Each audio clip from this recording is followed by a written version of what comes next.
I want you to expand a little bit on this, Brene Brown, shame grows in secrecy. Yeah. Explain that just a little bit more. There's so many women within this community that are just now stepping into their healing journey, and I think Mhm. that this would be a nice little, thing for them to kind of just dig a little bit deeper into. Yeah, and I don't I can't quote any of the, like, things, but I'm like, because I pull off nuggets from her, but it's a lot of processing. I love her books. I've loved listening to her speeches and everything, like her TED Talk on, I think it was on Netflix for a while, is fantastic to dig in deeper if you want to.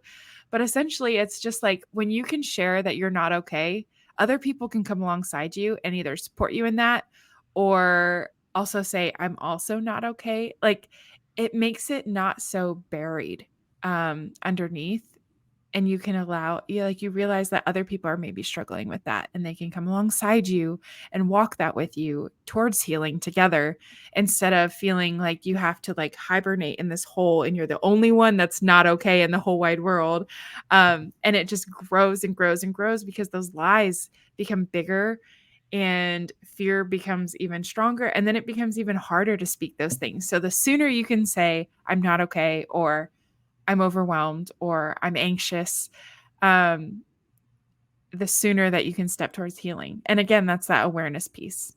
Yeah, and the awareness, I think, is a big part of it.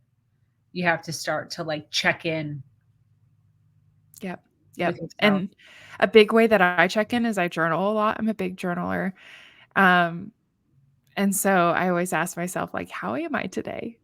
And I like respond like a conversation. I'm like, but how are you really? Like, even with myself, I try to give myself like the good, how are you kind of things. Like, when you see a friend and you're like, how are you in the grocery store? And they're like, good, good, how are you? And you're like, if you could actually say, like, I'm drowning in debt and I have not slept in 3 weeks and my toddler just started.